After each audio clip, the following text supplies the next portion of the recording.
සුබ දවසක් වේවා ඔයාලා හැමෝටම. ඉතින් අද අපි බලන්න යන්නේ HTML CSS පාවිච්චි කරලා ඔයාගේ වෙබ් පේජ් එකේ ලේඅවුට් එක හදාගන්න කොහොමද කියලා. ඉතින් මේ ඔයාලට පේනවා වගේ ලේඅවුට් එක කියන්නේ ඔයාගේ පේජ් එක කොලම් වලට වෙන් කරන්නේ කොහොමද, රෝ ඇඩ් කරන්නේ කොහොමද, මෙන්න මේ වගේ දේවල් කොහොමද කරන්න කියලා තමයි අද අපි මේ වීඩියෝ එකෙන් බලන්න යන්නේ. ඉතින් අපේ channel එක තාමත් subscribe කරලා නැත්නම් subscribe කරලා අපේ channel එකත් එක්ක එකතු වෙන්න. ඉතින් අපි යමු වීඩියෝ එකට.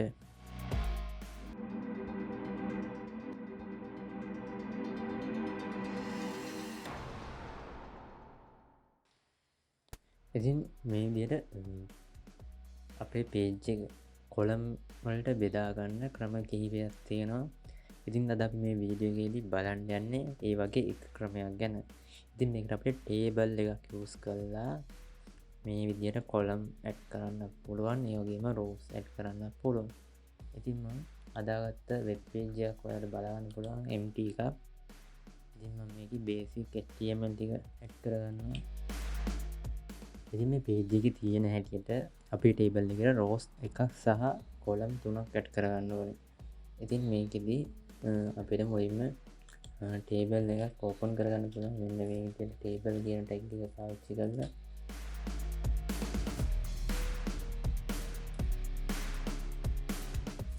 ඊට පස්සේ අපි පළවෙනි රෝ එක මේ විදිහට ඇඩ් කරගන්න පුළුවන්. ඉතින් මේ රෝ එකට අදාළව කොලම් තුනක් තියෙනවා. ඉතින් මේ කොලම් තුනට අදාළව අපිට CSS Styles පාවිච්චි කරලා මෙන්න මේ විදිහට අපිට හදාගන්න පුළුවන්. ඉතින් අපි පළවෙනි කොලම් එක මේ විදිහට අපි හදාගන්නවා. ඉතින් මම මේක චෙක් කරන්න හදන පේජ් එක නිසා මම මේ විදිහට නිකන් normal home about contact කියන එක ඇඩ් කරගන්නවා මෙතන.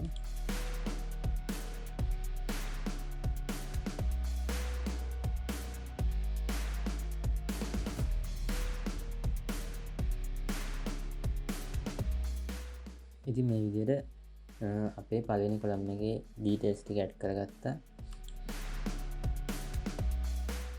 ඊට පස්සේ අපි දෙවෙනි කොලම් එක මේ විදිහට ඇඩ් කරගන්න ඕනේ.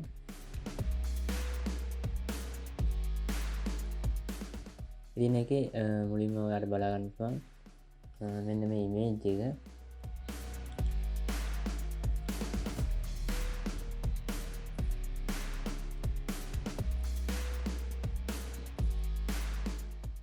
මම මේ විදිහට image එක ඇඩ් කරගන්නවා සහ ඊළඟට සීගිරිය කියන topic එක ඇඩ් කරගන්නවා. ඊට පස්සේ පල්ලෙහින් තියෙන මෙන්න මේ content එක මම ඇඩ් කරගන්නවා.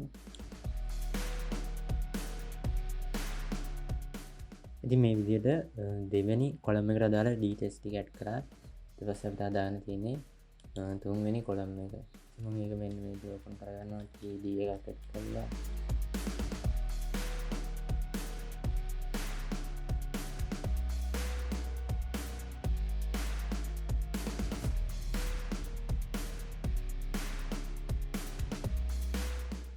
ඉතින් මේ විදිහට කොලම් තුනට අදාළ content ටික දල වශයෙන් ටයිප් කරලා ඉවරයි.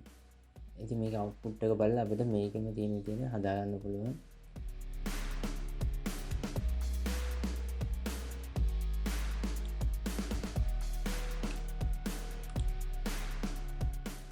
ඉතින් මේ විදිහට හැදිච්ච බේසික් ස්ට්‍රක්චර් එක වලට බලා ගන්න පුළුවන්. ඊට පස්සේ තියෙන මේකට අදාළ CSS Styles ටික ඇඩ් කරගන්න. ඉතින් අපි CSS Styles ඇඩ් කරගන්නේ අපේ HTML document එකේ head කොටස ඇතුලේ. මේ head කොටස ඇතුලේ අපිට style කියන tag එක පාවිච්චි කරලා අපිට CSS කොටස ඇඩ් කරගන්න පුළුවන්. ඉතින් මම මේකේ කොලම් තුනට අදාළව classes තුනක් ඇඩ් කරගන්නවා. ඒ අදාළ attributes set කරලා ඉතින් අපිට class එකක් ඇඩ් කරන්න මෙන්න විදිහට dot එකක් තියෙන අපිට නමක් දෙන්න පුළුවන්.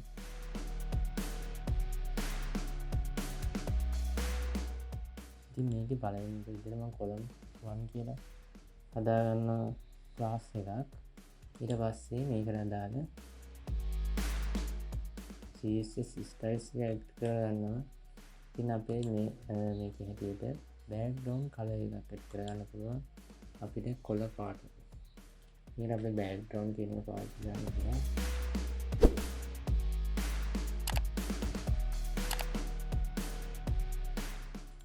ඊට පස්සේ අපේ font වල colors සුදු පාට වෙන්න ඕනේ. ඉතින් සුදු පාට කරන්න අපිට color කියන එක පාවිච්චි කරන්න පුළුවන්. මේ පළවෙනි කොලම් එකට අදාළ ක්ලාස් එක අපිට ඇඩ් කරගන්න පුළුවන් අපේ පළවෙනි කොලම් එක ටයිප් කරපු කොලම් එකට කියන්නේ මෙන්න මෙතනට ඇඩ් කරගන්න පුළුවන් අපිට ක්ලාස් එක. ඉතින් මෙන්න මේ විදිහට ක්ලාස් කියලා ටයිප් කරලා අපි දීපු ක්ලාස් එකේ නම මෙතන ටයිප් කරන්න පුළුවන්. අපි දුන්නේ නම කියලා. ඒ කියන්නේ මෙන්න මෙතන අපි දීපු නම තමයි දෙන්න ඕනේ. මම ඉතින් ලින්ක් කරගන්නවා. ලෝඩ් කරලා වෙලාවම ඔයාලට බලන්න පුළුවන් අපේ කොලම් එක අදාළ ඇට්‍රිබියුට් එක ඇඩ් වෙලා තියෙනවා. ඊට පස්සේ අපේ සයිස් එක මම මෙතන හදලා තියෙන්නේ පළවෙනි කොලම් එක 115ක්. ඒ වගේම දෙවෙනි කොලම් එක 165ක් වගේම තුන්වෙනි එක 120ක්. ඉතින් මෙතන සයිස් එක හදාගන්න අපේ පළවෙනි කොලම් එකට මෙතන width එක හදන්න පුළුවන් 115ක් කියලා. එන්න මේ විදිහට අපිට බලන්න පුළුවන් කොහොමද අවුට්පුට් එක කියලා මෙතන ඔයාලට බලන්න පුළුවන් මෙතන width එක හැදුනා. ඊළඟට ඔයාලට බලා ගන්න පුළුවන් මේකෙදි අතන කොලම් තුනේම දාලා ටෙක්ස්ට් අලයින් වෙලා තියෙන්නේ මිඩල් වලට. ඒ කියන්නේ අපිට vertical alignment එක හදාගන්න පුළුවන් free මෙතන style වල. මෙතන TD වලට අදාළ මම දෙන style එක මෙතන vertical alignment එක අපිට ඕනේ top මේ විදිහට දීලා මම save කරගන්නවා. ඉතින් ඔයාලට බලා ගන්න පුළුවන් ඔක්කොම top එකට alignment වුණා. ඊට පස්සේ මෙතන අපිට දෙන්න ඕනේ padding එකක්. මම මෙතන add කරන padding 5යි px කියලා. ඔයාලට බලන්න පුළුවන් මෙතන padding එක හැදුණා. ඊට පස්සේ ඊළඟ කොලම් එක බැලුවාම ඒක අපේ image එක center කරගන්න ඕනේ. ඉතින් මම මෙතන image එකට අදාළ ක්‍රම දෙකක් තියෙනවා. මෙතන center කියලා අපිට මේක center කරගන්න පුළුවන්. ඒ වගේම නැත්නම් අපිට CSS styling එක පාවිච්චි කරලා මෙතන center කරගන්න පුළුවන්. ඉතින් මම මෙතනදී center කියන එක පාවිච්චි කරනවා.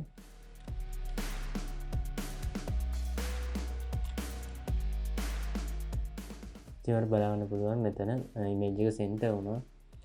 ඊට පස්සේ මෙතන සීගිරිය කියන කොටසක් තියෙන center එකක් නේද මම මේක center මෙතනට ගන්න. මෙන්න මේ විදිහට. ඊට පස්සේ මෙතන බැලුවොත් එහෙනම් අපිට සීගිරිය කියන එක center වෙලා පේනවා. ඊට පස්සේ මෙතන අපේ කොලම් එකේ background color එක අලු පාටයි. ඉතින් අපිට ඒක හදාගන්න පුළුවන්. ඉතින් අපි දෙවෙනි කොලම් එකට අදාළ ස්ටයිල් ටික ඇඩ් කරගන්න පුළුවන්. ඉතින් මම මේකම කොපි කරලා අදාළ සෙටින්ග්ස් ටික වෙනස් කරගන්නවා. මේකේ මම ක්ලාස් එකේ නම කොලම් 2 කියලා ඇඩ් කරගන්නවා. ඒ වගේම background color එක gray කියලා දාගන්නවා. මේ වගේ color එකක් ඇඩ් කරගන්නවා. ඊට පස්සේ මෙතන font වල color එක අපිට white කරන්න ඕනේ නැහැ. ඒක අයින් කරගන්නවා. width එක මම දීලා තියෙන්නේ මෙතන 165. ඊට පස්සේ padding එක මම මෙතන තියෙනවා 100 මෙතන pixel 10ක් මෙතන. ඊට පස්සේ අපි මේ column 2 කියන class එක add කරමු අපේ මෙතන අපේ මෙන්න මේ td tag එකට.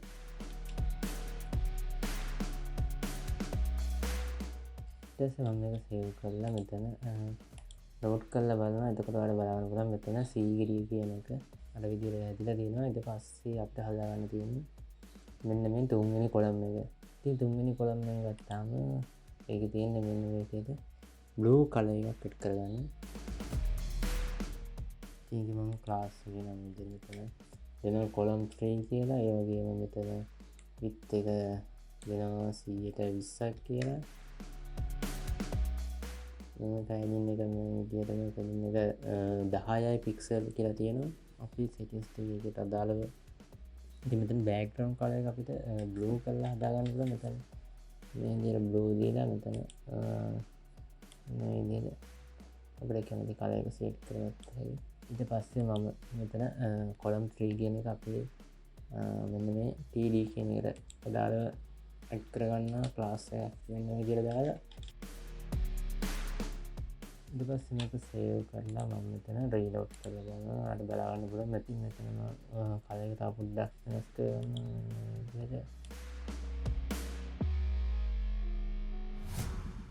ඉතින් අපේ page එක මෙන්න මේ විදිහට අපිට බලා ගන්න පුළුවන්. ඉතින් මේක අපි හැදුවේ table කියන html tag එක use කරලා. ඒ වගේම ඒ tag එකට අපි css parts add කරලා තමයි මේක හදාගත්තේ. ඉතින් මේ විදිහට නැතුව තව ක්‍රම කිහිපයක් තියෙනවා. ඉතින් මම ඊළඟ වීඩියෝ එකේදී කරන්න පුළුවන් තවත් ක්‍රමයක් ඔයාලට කියලා දෙනවා.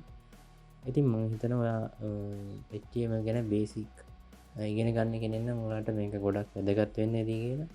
ඉතින් ඊළඟ වීඩියෝ එකෙන් මේ වගේ layout එක තවත් CSS styles පාවිච්චි කරලා කොහොමද හදාගන්නේ කියලා බලමු. ඉතින් ආයෙත් මතක් කරනවා අපේ channel එක subscribe කරලා නැත්නම් subscribe කරන්න. bell icon එක click කරලා අපේ notification on කරලා තියාගන්න. ඉතින් අපි ආයෙත් ඊළඟ වීඩියෝ එකේදී හම්බ වෙමු.